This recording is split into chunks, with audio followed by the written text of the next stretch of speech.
Hello and welcome to a very big announcement I want to share with you guys.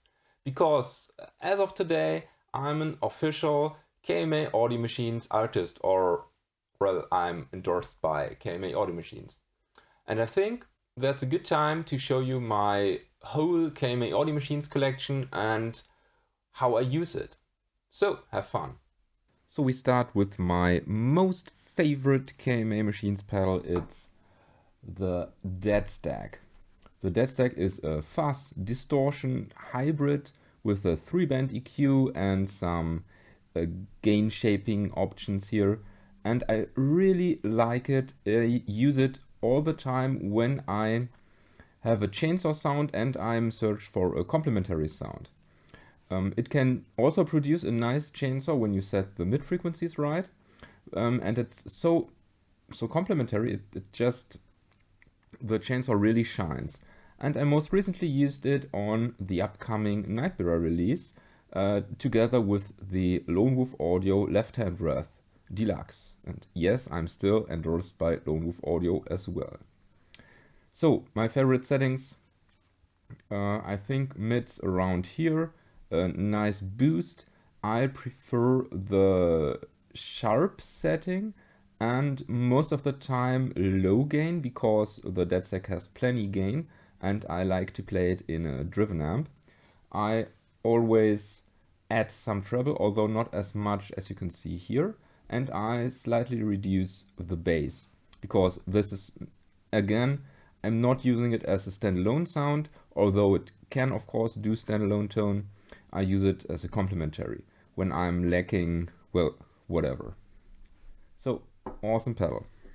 Then I of course have a KMA Wurm. This is the limited collection, the Wurm with HM, and I also had the black and white one. I sold it and bought this because I wanted to have the t-shirt. This one is featured on Nightbearer's first release, Tales of Sorcery and Death, and I used it as a complementary again for the Left Hand Breath, together with the Left Hand Breath Deluxe. And I used Wurm mode and HM2 mode with some low mids reduced, lows a bit higher, highs a bit, and well, it's just the second best chainsaw tone that I know. Another recent purchase is the Guardian of the Wurm, and I see myself using this more often in recent times because it has this center frequency knobs in front, and I don't have to unscrew the back plate and fiddle around with the internal trim pots or the switches and so on. Same with the HM2 EQ or Wurm EQ, etc.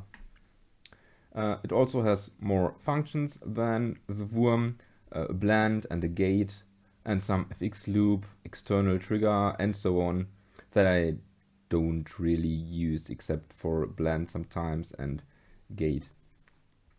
I use this when I want to toy around and in the studio. Next up is the Tyler Deluxe. I had the original Tyler, sold it, and now bought the Tyler Deluxe because it's Deluxe. This is basically a parallel looper that lets you put two pedals in parallel rather than in series, and you can also have a dedicated low frequency pedal and a dedicated high frequency pedal, and you can mix them, do all kinds of phase stuff, and you can high pass, low pass, high cut, etc. pp.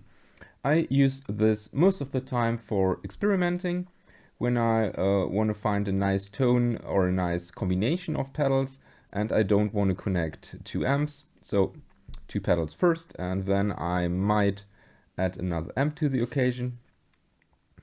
And I use this sometimes in rehearsals when our second guitar player Christian isn't available. Then I'll just use it as basically an AB box, and I go to his power amp and to my power amp as well. All in all, this is really fun to experiment, and although I don't use it this often actually, but it's a cool pedal and I'm really sure I don't want to sell this.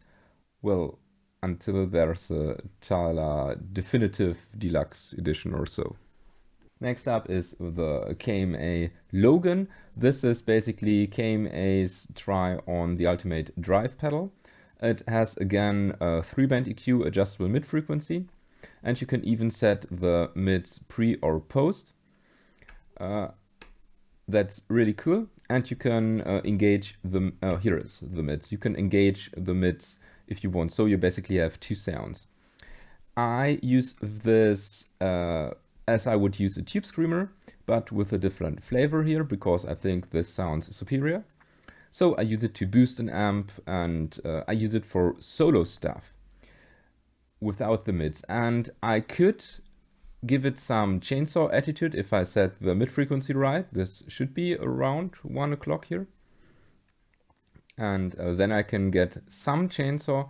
I sometimes use it, but not as much. I think about using this live for my main lead sound, which is right now a Boss DS2, because, well, this sounds better, but I didn't want to use such an expensive pedal, to be honest. But now that I'm an Ender C, I might do this. Well, only time will tell. By the way, this pedal is of course awesome. Now a brand new purchase, the Chief Disruptor. I haven't used this apart from toying around with it and actually making videos, but I think I thought about replacing my Deadstack, but it's a totally different cup of tea. So I will keep this and the Deadstack as well. Both are basically fast distortion units, but they sound different. This sounds more modern, and the Deadstack is more, well, like the name suggests, Deadstack. And I can see myself use this in the studio for a standalone tone, as well as for a complementary tone for HM2 if I want to sound it more modern. Another brand new purchase is the KMA Series. This is a delay and reverb pedal, and I have this pedal just to toy around with. It's so much fun. I really like delays and reverbs, especially on clean guitars, but as well on solo guitars. And as of right now, I just use this for rehearsing or to come up with some spatial sounds. But in the future, I might use this for recording lead tones, so that I can set up a specific delay. Don't think I will use the reverb for recording, but who knows.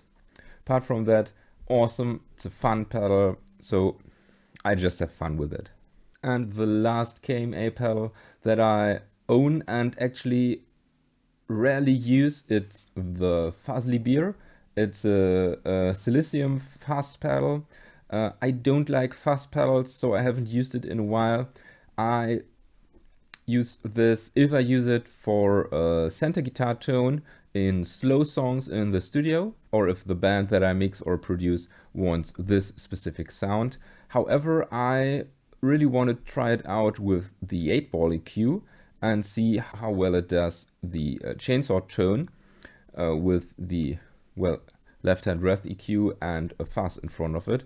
But all in all, that's, well, it's my least favorite KMA pedal, but since all the different pedals are awesome, I think it's okay if I say that this is just very, very good. So that was my whole collection as of February, March 2022, but I'm really sure that over the next year or the next 2 years, I will buy lots of new KMA Audio Machine pedals. They just happen to be awesome, and that's my problem. Well, problem. So now I'm curious, what KMA pedals do you own? Leave a comment down below in the comment section. And if you want to support this channel, check out the links in the description. And with this said, thank you for watching. Don't forget to subscribe. May the force be with you, and have a nice day.